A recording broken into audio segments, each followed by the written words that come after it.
Hello student, good morning. मैं जनार्दन सिंह आपका online classes में स्वागत करता हूं। जैसा कि हमने आपको पिछले वीडियो में धातु और अधातु में धातु के निष्कर्षण में आपने भर्जन, प्रगलन, अयस्क का सांद्रण आदि को आपने सीखा था। आज हम नेक्स्ट वीडियो में यानी आज के वीडियो में निष्तापन और धातु का शोधन के विषय में सीखेंगे। तो हमारे पास आ जाता है निस्तापन। निस्तापन किसे कहते हैं? तो चलिए निस्तापन के विषय में जान लेते हैं। सांद्रित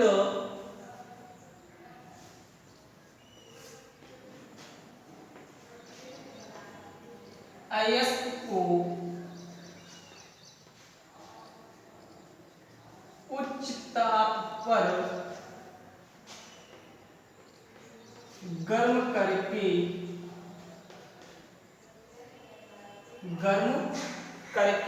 उपस्थित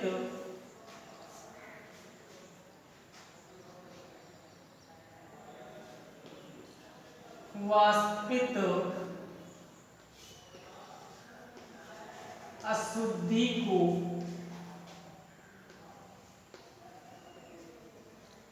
अलग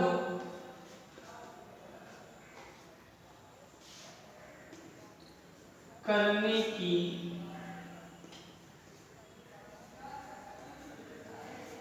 विधि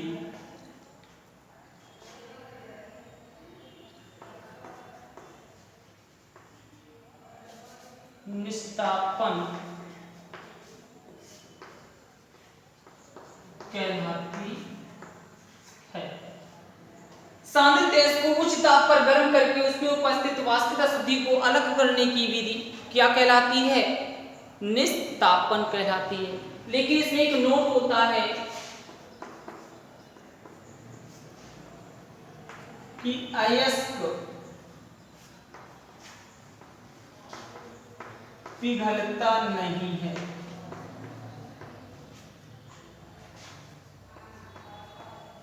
इसमें अयस्क पिघलता नहीं है, यानी बिना पिघले उच्च ताप पर गर्म करके उसमें उपस्थित वाष्पित अशुद्धियों को अलग करने की विधि क्या कहलाती है? निस्तापन कहलाती है। जैसे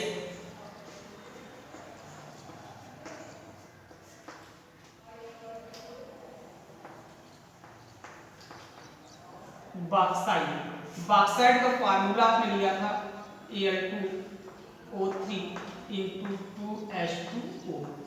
इसे हीट कर दें तो वाष्पित अशुद्धि हमारे पास कौन सी है? जल वाष्प की है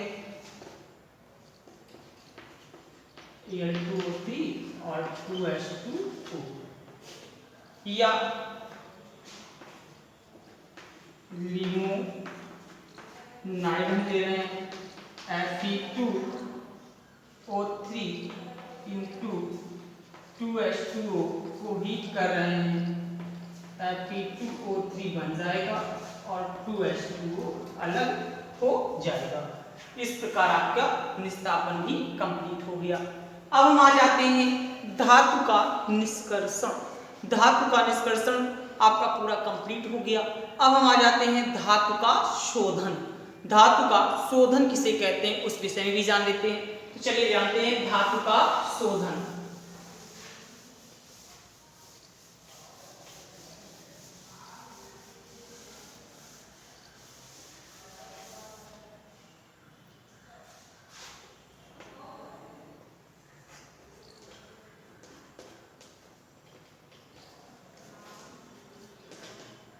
शोधन जिसमें से आप इसमें लगी हुई है विद्युत अपघटनी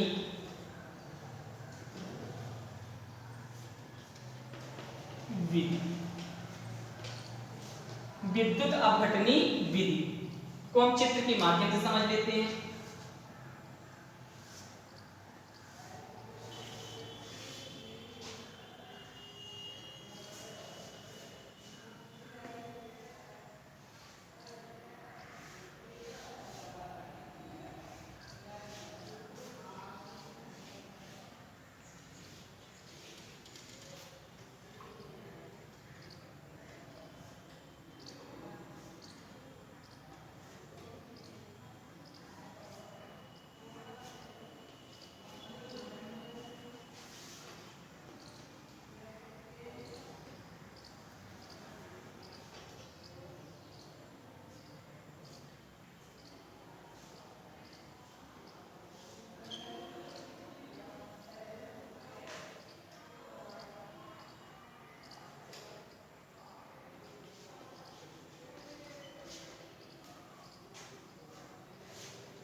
देखिए,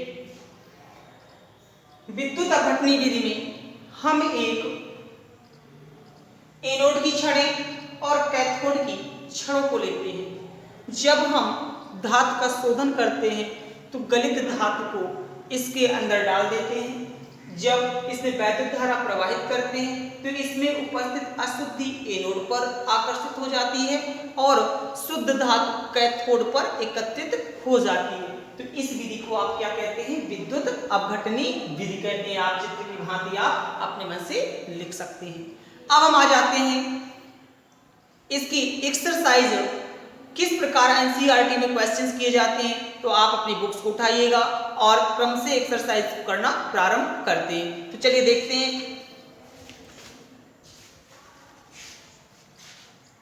एनसीईआरटी की पाठ्य पुस्तक से पाठगत प्रश्न नंबर 1 क्वेश्चन आ रहा है। पहले लिख लेते हैं एक्सरसाइज को हम।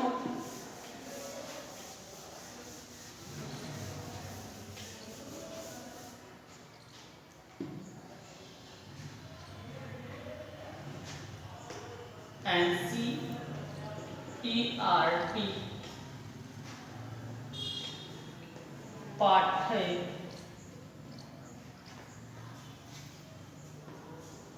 पुस्तक प्रश्न।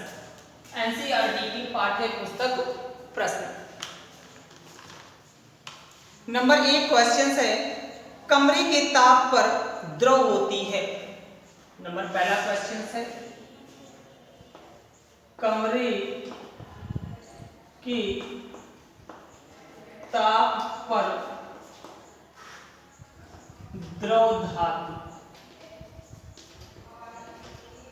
कमरे के ताप पर द्रव धातु कौन सी होती है? तो आपको अच्छी तरीके से पता है कौन सी होती है? पारा, जिसे कैसे व्यक्त करते हैं?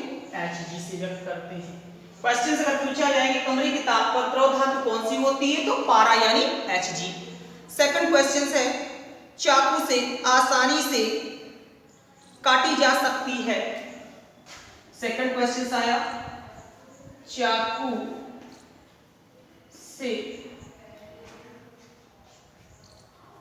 आसानी से काटी जाने वाली धातु। चाकू से आसानी से काटी जाने वाली धातु कौन सी होती है? Na यानी सोडियम। सोडियम एक ऐसी धातु है, यदि इसे जल के माध्यम पे लाएंगे यानी नमी के माध्यम में लाएंगे तो ये स्वतः अपने आप जलना प्रारंभ हो जाती है और इसे आसानी से चाकू से भी काटा जा सकता है। तो इसका नाम क्या होगा? सोडियम। अगला क्वेश्चन लगा हुआ है, ऊष्मा की सबसे अच्छी चालक धातु कौन सी होती है? नंबर तीसरा क्वेश्चन है, ऊष्मा की सबसे अच्छी चालक धातु। ऊष्मा की सबसे अच्छी चालक धातु कौन सी है जिसमें ऊष्मा सबसे ज्यादा मात्रा में प्रवाहित हो? तो चांदी, जिसे किससे व्यक्त करते हैं? Ag से व्यक्त करते हैं। अगला क्वेश्चन क्या है, ऊष्मा की कुचालक धातु।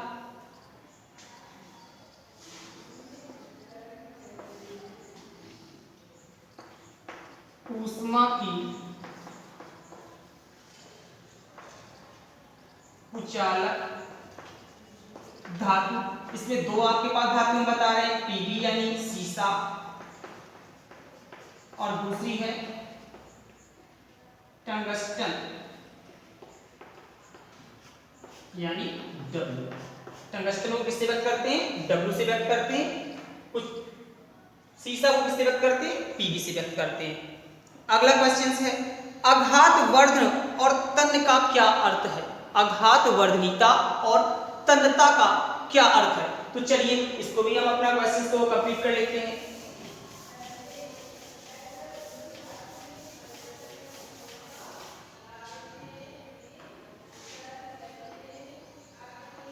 आघात वर्धनीयता और तन्यता किसे कहते हैं? दो क्वेश्चन है इसमें। तो पहले आघात वर्धनीयता, वह धातु जिसकी पतली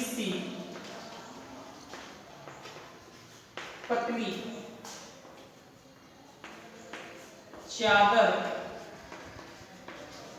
बनाई जाए, उन पदार्थों को आघात वर्ध और इनके इस गुण को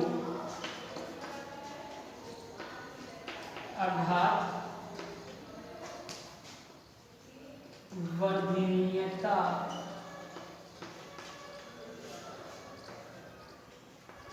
कहते हैं। जैसे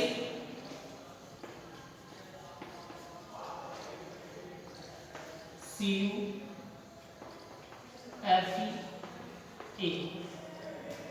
तन्यता, वह धातु जिसके पतले से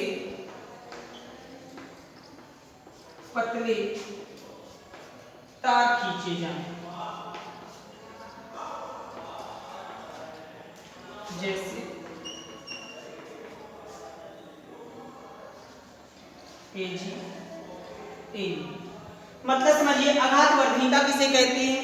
तो वे धातु जिसकी पतली से पतली चादर बनाई जा सके, वे धातु जिनकी पतली से पतली चादर बनाई जा सके, उसे क्या कहते हैं? आघात वर्धनीयता कहते हैं। ऐसे पदार्थों को आघात वर्धन कहते हैं और ऐसे गुण को क्या कहते हैं? आघात वर्धनीयता कहते हैं। तो चादर आप पतली से पतली किसकी देखते हैं?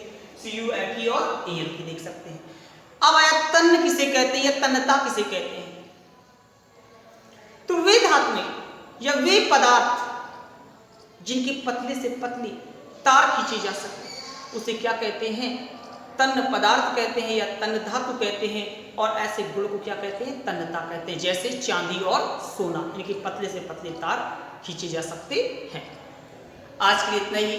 अगले वीडियो में हम आगे की एक्सरसाइज को करना प्रारंभ करेंगे। धन्यवाद।